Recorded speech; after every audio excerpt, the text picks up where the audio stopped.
Yo, so on the long list of characters that have went underrepresented, Russia would like a word. We got the patron request from Royal. He says, would you be willing to make a video based around the potential figures of Slavic and Russian folklore, myths, and legends? By the way, if you haven't already, make sure you guys sign up for the Patreon.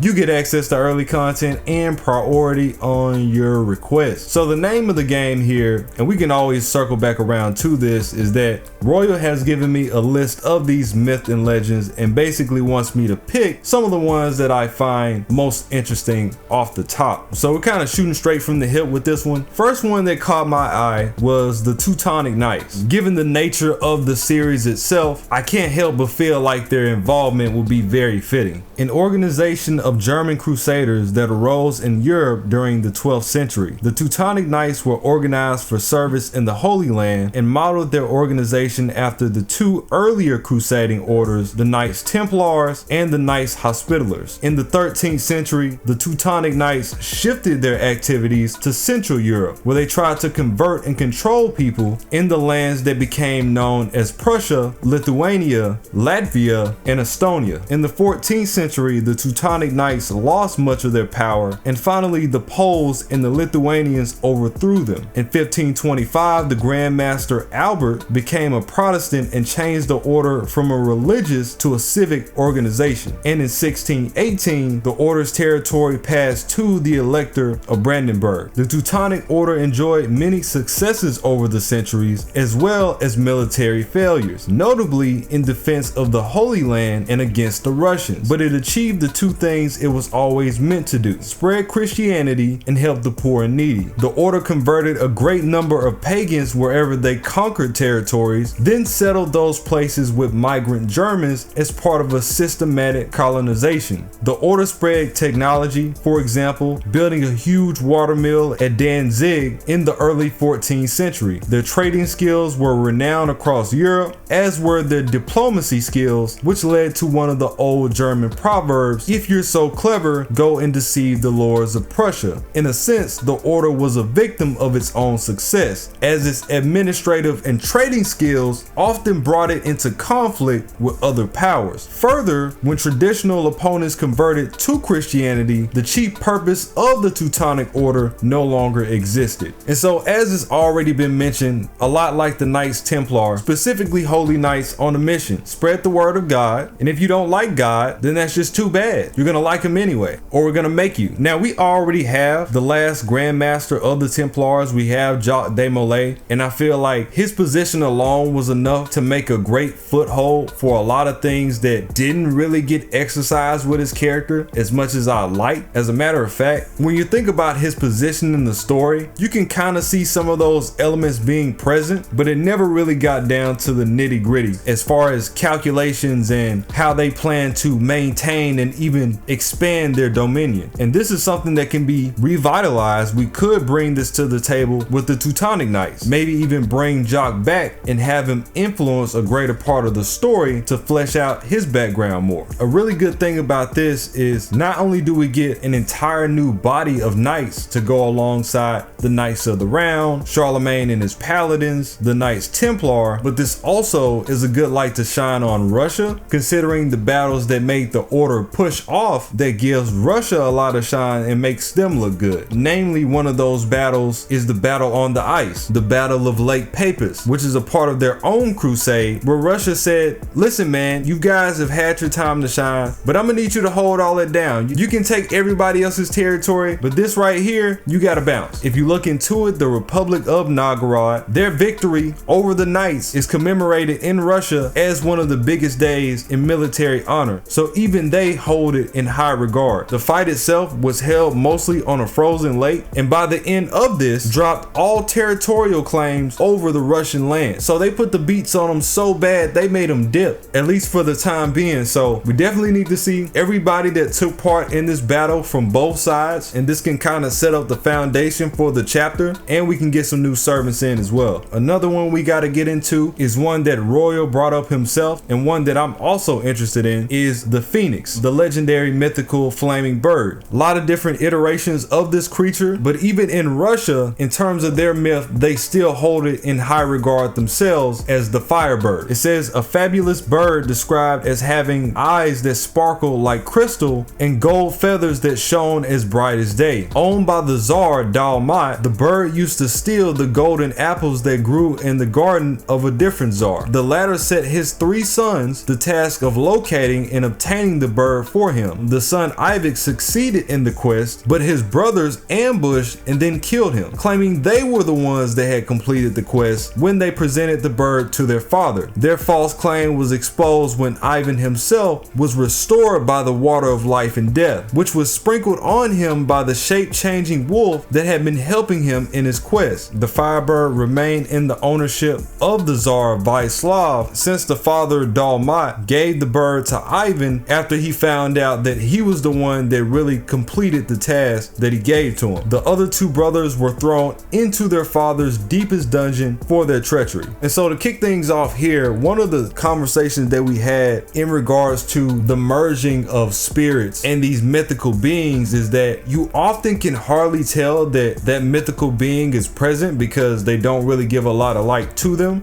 or they just simply don't get used at all. This isn't the case for everybody, but it is the case for some people. And just keeping everything on topic here, you know, just going by example, we know that people like Melchorlis is part Leviathan, the mythical beast of the sea. You can tell that she's Leviathan just by looking at her and what she does. In this instance, I do recall the fact that they kind of messed around with the idea of Canis having elements of the phoenix. They don't outright say it's the phoenix in her profile, but they do say the bird with golden wings. In her phantasm, performing a transformation into the bird with golden wings that they transformed into upon death, and dealing damage to the enemy army by assaulting them while soaring. And as you can see in her phantasm, she completely turns herself into the phoenix entirely. Now the difference here is that they never upfront say that the phoenix is a part of Canis's saint graph the same way that Leviathan is a part of Melt's. They just give subtle hints. So what I'm seeing right here is that we can bring Canis back, and you can even tell this even more by her last form with the all gold attire. That's essentially her encapsulating that mythical essence of the phoenix. So what I'm already imagining here is that we saw what Canis did back in LB5. She played a great role in the story. Cool. Since she already has those characteristics within her in regards to the phoenix, make her the center focus and have the phoenix try to branch out by tapping into her character in a way. This can be an entirely new arc for her. It also can shine some light on all the things that they really couldn't tap into back during LB5. Now that her story has been told, this more so can be the aftermath and how she feels about herself and how she feels about the phoenix after the fact, because she was a real heavy hitter in that chapter and one of the main reasons that we got out of it. So if anybody were to have great character development from those events, she for sure should be one of them, and that's already off to a good start. Once we have that out of the way, we bring in the other elements from the Firebird legend. Namely, I really like this addition of the son that got jumped and killed being resurrected, so he was able to tell the truth, and we can bring him, we can bring the brothers. And since the phoenix, at least in this form, wasn't able to speak to the situation, the bird wasn't able to stop it, but they saw everything, and they had to have known that the brothers were lying. So I can see them weaving that into the chapter as well. The shape-changing wolf that was with Ivan can also play a really huge role in this. Another one that I had in line is Nightingale the Robber. Not that Nightingale. This is a different Nightingale, his true name being Slavic, a brigand, half bird and half man, whose Russian name was Slavic. Slavic lived in a nest in a tree beside the stream called Smorodinka. For 30 years, he controlled the road between Chernigov and Kiev, killing anyone who tried to pass with his shrill whistle. When Ilya Muromets traveled down this road, Slavic tried to unseat the Great Knight, but only succeeded in making his horse stumble. Quickly regaining his balance, Ilya Muromets shot an arrow at the brigand, which struck him in the temple, knocking him senseless and dislodging him from his perch. Ilya then bound the brigand and took him back to Kiev, where he paraded him before the prince Vladimir Bright Sun. Then he took Slavic out onto the steppe where he was beheaded. So admittedly, the first thing thing that caught my eye here is the idea of there being another notable nightingale. Then I realized that Slavic actually follows the concept of a true nightingale itself, the actual bird, being half man, half bird. So not only is he sound to the creature itself, but he's also one of the mythical variants that merge a bunch of these concepts together. I've always been drawn to mythical creatures that have a lot of different things mixed in. I just inherently find that interesting. Beings like Chiron, centaurs for example, the Sphinx from Egypt, the three-headed hellhound Cerberus, Astolfo's hippogriff, Medusa's Pegasus with his wings, and you can even throw in Barghest's black dog element. I thought that was interesting. One of the best parts of that chapter if you ask me. So it's a lot of fun when you see people put these things together and come up with this amalgam or this hybrid and see what that transformation is capable of. It also introduces us to another prominent figure, that being Ilya Muromets. Once again, not that Ilya, but it is funny having these two names, Ilya and Nightingale, come back around again. He's supposed to play a powerful role. We'll get more into him in a second. The point given here is that Slavic was using his powers for ill. He'd hide in the middle of the forest on top of the trees, so when he came out and attacked them, they just had to deal with it until Muromets came. Nightingale the Robber is also called the first journey of Ilya Muromets and is one of the most popular Russian epics, having been recorded 132 times. The monster Slavic had partial human and bird-like features, was able to fly and lived in a nest, had a human family, and received drinks with his hands. He was said to live in a forest and would sit in a tree and stun strangers with his powerful whistle. When Nightingale the Robber whistles, allegedly, all the grasses and meadows become entangled. The azure flowers lose their petals, all the dark woods bend down to the earth, and the people there lie dead. So here you have it telling us that this Slavic character has a high level of influence over the entire area once you step into his domain, which already gives off the air of something that a servant would do in their own right, whether that be a reality marble or not, going as far to not only harm the person, but even kill them on contact. And Ilya was the one to give him a run for his money. Legend states that Ilya survived the whistle, even though Nightingale leveled half of the surrounding forest. Ilya Muromets shot down Nightingale the Robber with arrows to the eye and temple, then dragged the defeated monster before Vladimir, the Prince of Kiev. Vladimir wished to hear Nightingale the Robber whistle, but the creature claimed he was too wounded to whistle. Nightingale the Robber then requested wine to drink so that his wounds would disappear. Then he would whistle for the prince. Yeah, I don't think you want to hear that, buddy. When he whistled, all of Vladimir's palaces were destroyed and many lay dead. After this, Ilya Muromets took Nightingale the Robber into an open field and cut off his head.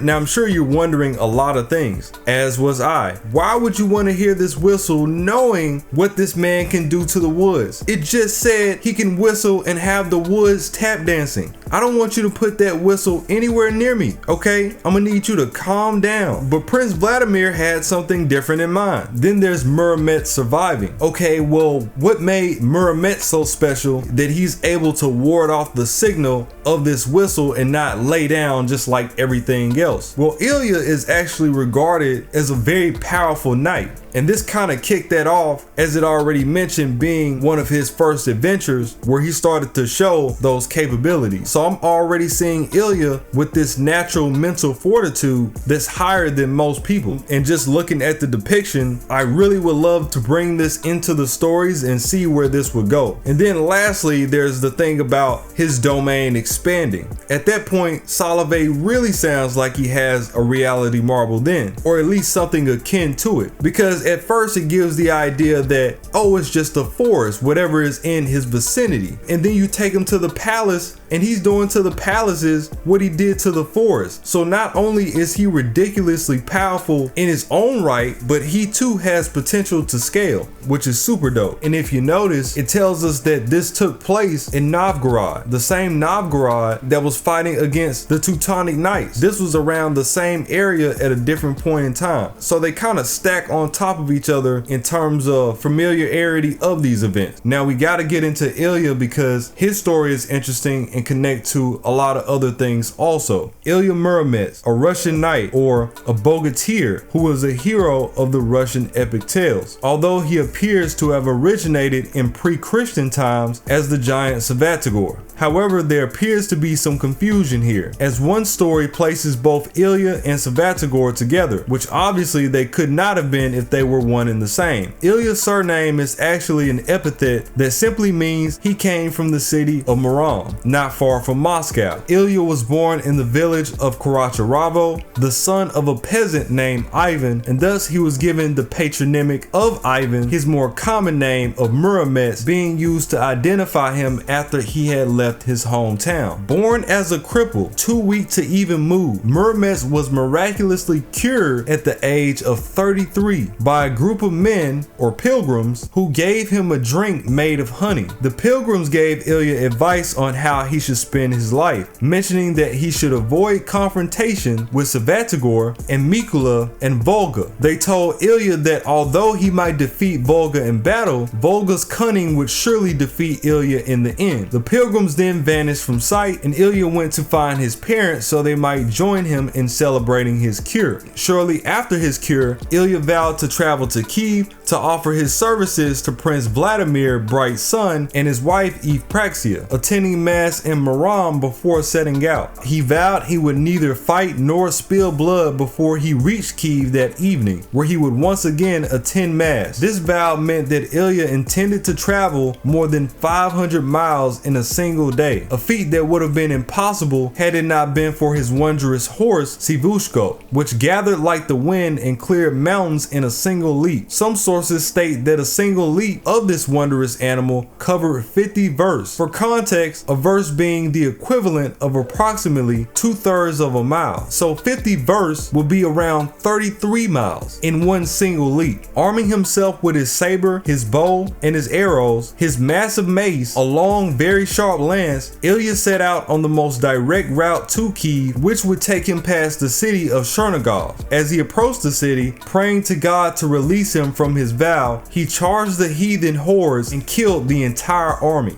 The people of Chernigov welcomed him as a hero and offered to make him their czar. Ilya refused and instead asked them to point to him the most direct road to Kiev. This they did, warning him that on the route he would have to cross the Black Mire, a swamp that pulled people down into its depths, ford the raging river Smorodina, and then in the Bryansk woods he would be ambushed by Solovey, a terrible brigand, half man, half bird, who was commonly known as Nightingale. So there you have that incident from before. This is where that comes from. How'd he end up in the forest in the first place? Well, he had to go through there in order to get to Kiev the fastest. All of this comes full circle. Unafraid, Ilya set out along the overgrown road. It was overgrown because for the previous 30 years, Nightingale had let no one pass, killing all who attempted the journey. Yet another Nightingale feat, Tsiah cleared the Black Mire in a single bound and then leaped across the raging torrent of the river Smorodina. Eventually, Ilya came to a stream called Smorodinka, beside which in a nest in a tree lived Nightingale. As Nightingale saw the night approach, he whistled with all his might. All around him, the trees and grass were flattened, and so strong was the blast that even Ilya's horse stumbled. Chiding it to regain his feet, Ilya fired an arrow at Nightingale, striking him on the temple and knocking him from his perch. Ilya leaped down from his horse and quickly bound Nightingale before he regained his senses. Then he tied him to the stirrup of his horse and continued on his way. A short distance down the road, they were to pass the house which lived Nightingale's daughter and his sons-in-law. This house stood on 7 pillars and covered an area that was 5 miles long, 5 miles wide. When they saw Nightingale tied to the stirrup of Ilya's horse, they rushed out of the house to attack.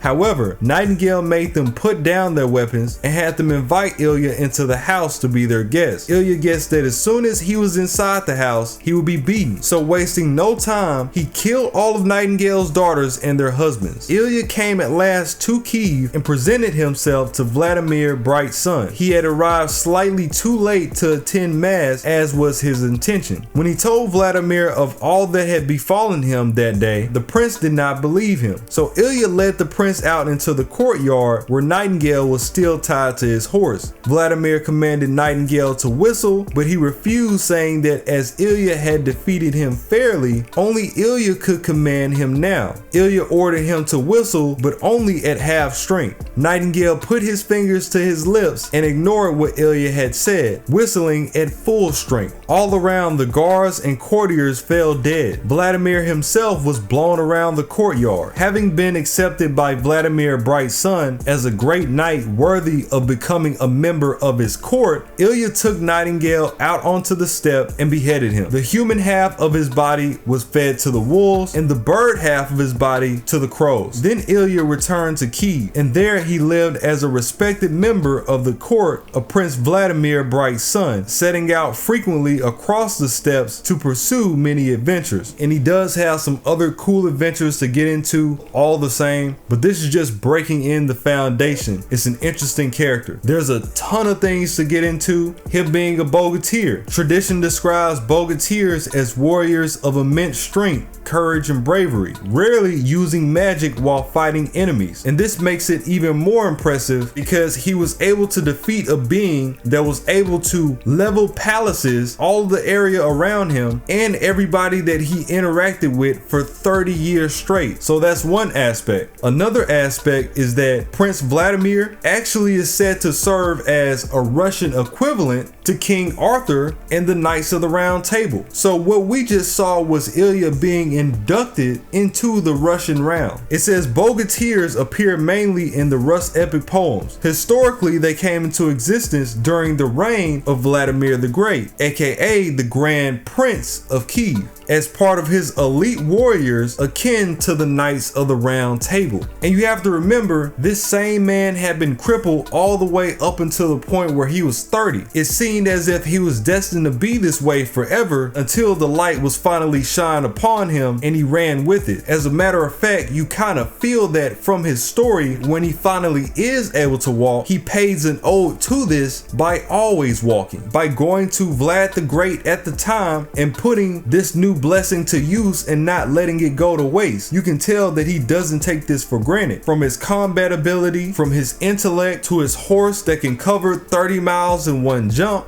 That sounds like an idea that should have been in Fate already. You have to wonder, how has this man not made it in the first place? And to take this a step further, some of the other bogatyrs that he fought alongside was Dobrynya and Popovich, and we even have a depiction of this currently. And Dobrynya's wife is already in FGO right now, serving as a placeholder using his same graph. So not only would this be good to bring in Ilya, but we already have the foundation and a good reason to bring in the real Dobrynya. We get yet another medieval knight faction to add on to the list. The possibilities are endless. Another one we had up on the list is Topagaz, a terrible three-headed giant who was one of the 7, all apparently called Topagaz. However, in the legend of Zurab, who later became known as Aslan, there is just one giant, though that giant does have 6 brothers who remain unnamed. In this legend where Topagaz abducts Simazar, the daughter king of Zarzan, and carries her off to his lair, the Devil's Castle, he is confronted and killed by Aslan. In the legend of Samson and Gulinaz, it is Samson who kills Topagaz, but which Topagaz is never made clear. Perhaps one of the 6 brothers of Topagaz killed by Aslan. If this was the case, then it is safe to assume that Topagaz was a family name rather than a personal one. Topagaz in the legend of Aslan, Simazar had 3 heads, but in the legend of Samson and Gulinaz, he had just 1. Both had a common attribute, however, a single eye in the center of their head. One need only put out that eye to kill the giant. The legend also contains an allusion to the size of Topagaz, with estimates that the head itself weighed 50 poods, and 1 pood is 36 pounds. So that'd be nearly 2,000 pounds for just Topagaz's head. Just the head alone weighs nearly a ton. his nose 15 poos, and each tooth between 4 and 5 poos. So initially, you already have this being, this 3-headed giant, or in other depictions, this cyclops, whatever the case may be. This is something that can be easily weaved into his background to say that he was multiple people at one time because of that variation. Then you have Aslan, who's already highly regarded from the Narnia series. You get a nice way to get him into the story because he's supposed to be a prominent figure. Have them give us a whole setup around Devil's Castle and then give us a little more insight into his story. Another person we had to get into is Oz, the serpent child, the dragon born to an unnamed king and queen. 1 week after his birth, the child, who had been born a snake, became a dragon and had to be locked away in a special chamber for fear of what he might do if allowed to roam free. Oz was offered all the finest foods in the kingdom, but he did not touch any of it. Before long, his roars of hunger threatened to shake the very palace apart. Then by chance, the daughter of the king's chamberlain went to see Oz, who snatched her up and quickly ate her. Yikes. From that day forth, Oz had to be fed with maidens at the rate of 1 per day. Every morning, the palace guards would go into the countryside and drag back an unsuspecting maiden who would be lowered to her death through a hole in the roof of Oz's chamber. One day, the guards brought back the most beautiful maiden in all the land, a girl by the name of Aravat, whom they lowered through the roof of the chamber before they hurried away. Later that day, the king went to look in on his son and was astonished to find the girl still alive. His astonishment turned to bewilderment when he saw that Oz was no longer a dragon, but had transformed into a handsome prince. This transformation came about because Aravat had spoken kindly to him and had not been frightened by his appearance. Released from the chamber, Oz and Aravat soon were married. Some days later, Oz asked his new wife exactly who she was.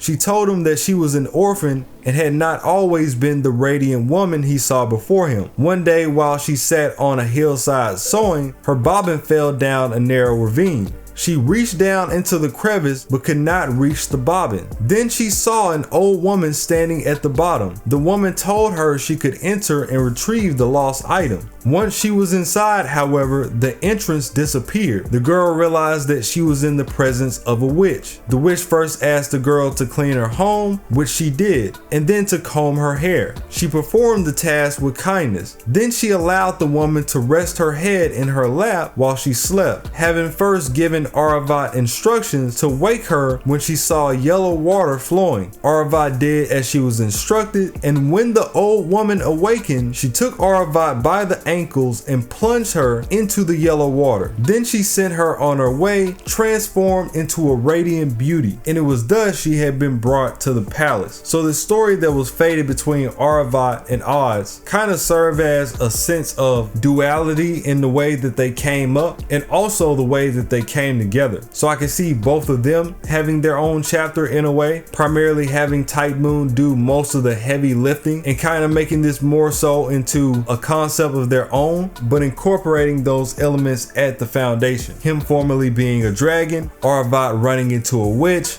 her transformation, his transformation. There's a lot that can be done there. And just to throw in another, that being Svatogor, who was mentioned earlier alongside Ilya in terms of being conflated. It says Svatogor, the last of the giants. There are two accounts of how Svatogor met his end. In the first, his strength was put to the test by Ilya Muromets, who rode to the holy mountains to find the giant, for he had heard that Svatogor was one of the mightiest men. As he neared the holy mountains, Ilya Muromets saw a huge man, larger than any he had ever seen before, riding towards him. Realizing at once that this was the giant Svatogor, Ilya spurred on his horse and struck the giant a mighty blow with his huge mace. Svatogor didn't even wince and kept riding on lazily. Again, Ilya struck him, and again the giant didn't even flinch. The third time Ilya struck, however, the giant jerked upright in his saddle. Seeing who had hit him, he deftly picked Ilya up by the hair and dropped him into his pouch. Sometime later, Svatogor's horse stumbled and complained that carrying two knights was too much even for him. Svatogor took Ilya out of his pouch and, seeing that he was a knight of Holy Russia, suggested that the two of them ride together as brothers. This they did for many days until they came to a huge stone coffin coffin lying beside a tree. Ilya leaped off his horse and laid down in the coffin. It was much too large for him, but it fit Savadagor perfectly, even though Ilya Muromets pleaded with him not to put the lid on. Savadagor did just that. However, when he asked Ilya to remove the lid, Ilya found it far too heavy.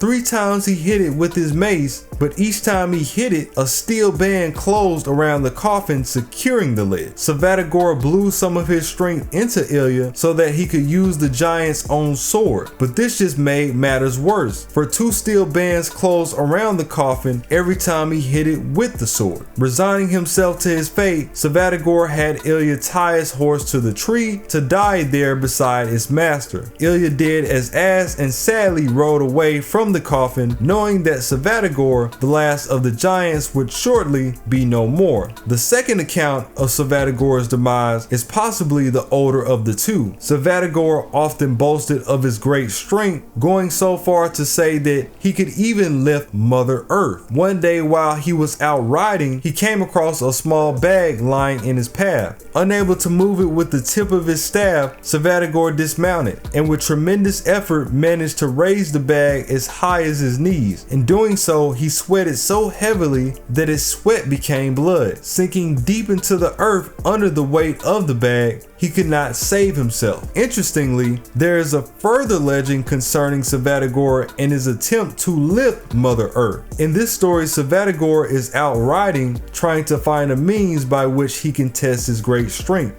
While riding, he spots a stranger carrying a small bag slung over one shoulder, but no matter how hard he spurs his mount, he cannot catch up with the stranger. Finally, Savadagor calls out to the stranger, who stops and waits for the giant to catch up. When the two finally meet, Savadagor asks the stranger where he is going in such a hurry and what is he carrying. The stranger then places the bag on the ground and tells Savadagor that if he wants to see what is in the bag, he should lift it up and take a look. Savadagor accepts the challenge, climbs down from his horse, and takes hold of the bag. However, no matter how hard Savadagor strains, he cannot move the bag even a fraction of an inch. Savadagor admits defeat and asks the stranger what is in the bag. The stranger replies that the bag contains the weight of the world itself. Savadagor is impressed and asks the stranger his name. The stranger replies that his name is Miku, but that most people call him Mikula. Savadagor has heard of Mikula and asks him how he might learn his fate. Mikula tells the giant to ride to the northern mountains, and there under the tallest tree he will find a smithy where a blacksmith will tell him all that will come to be. He thanks Mikula and rides as hard as he can toward the northern mountains. When he reaches the mountains, he finds the blacksmith hard at work in his smithy, forging 2 thin hairs. He asks him what he's doing, and the smith replies he's forging the fates of all those destined to marry. Interested, Savadagor asks him who he's destined to wed, but the reply he receives is not what he expects. The smith tells him that his bride lives in the kingdom by the sea, dwelling in the city of the king, where she has lain for the past 30 years on Dung Hill. Although he is disgusted by the thought, he quickly seeks out the woman fate has decreed he will marry. When he finds her, the sight repulses him. There in a poor and lowly hut, the woman lies on Dung Hill. Her skin is black and as thick as the bark of a fir tree. Savadagor cannot imagine marrying the maiden, so instead he takes 500 rubles from his purse and lays them on a table before drawing his sword and stabbing the maiden through the breast. As Savadagor rides away, the maiden stirs from her deep sleep and she stands up. The bark that had protected her for the past 30 years falls away, revealing her true beauty, the likes of which had never been seen before. Finding the money on the table, she quickly sets herself up as a merchant and amasses a great fortune, sailing all over the known world, trading as she goes. Finally, her ship lands at the edge of the holy mountains, and Savadagor comes to see the woman that everyone is talking about. As soon as he sees her, he is smitten, and before long, he has persuaded her to marry him. On their wedding night, he notices the scar on her breast and asks her, as his new bride, what caused it. She replies that she had slept for 30 years on a dunghill in the city of the king that lay within the kingdom of the sea.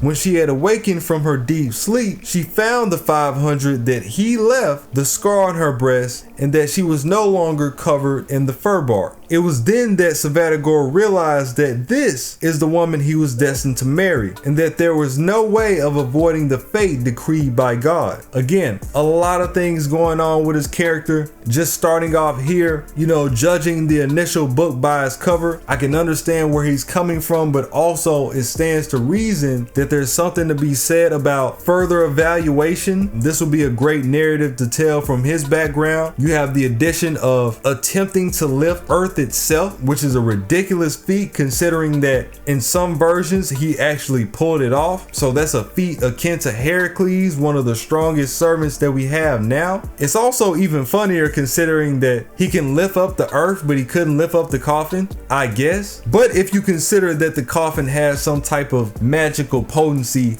I can entertain the idea that he couldn't break the seal on that. There's nothing that physical strength can do against magical if the circumstances willed it. There's the fact that he went on adventures alongside Ilya, who we already brought up, has an amazing background to begin with. I mean, this is just asking for a bunch of things to be pulled together. That would be a great way of having them meet in the story. We could get their fight in the story, or at least Ilya trying to fight Savadagor, but he's way too powerful. I would love to see this horse that's carrying this giant. It's funny how his horse can carry the giant, but the moment he put Ilya into his pouch, the horse was like, oh no, that's too much. I can carry several tons, but several tons and 200 pounds, you're going a little too far. I would love to see all of these, and that's really just some of them. There's a lot of other cool stories to get into, and it just goes to show all the potential that's being missed out on, especially considering that a lot of these people are relative to the ones that we already have, or places that we already have. We kicked off part 2 in Russia, at least in Lost Belt 1, and kind of circled back around to it in 6.5 with the Tugunska event, but the involvement of Russia at that point was more so territorial than it was culture-wise. And I think this speaks a little more to the assertive nature of that region, a lot like Ivan. You know, I told him I like Ivan a lot, and I wish we got more of him. I think Lost Belt 1 is easily one of the most consistent, surprising to see. So if we get some more Russian material that's as consistent as that, then we're cooking.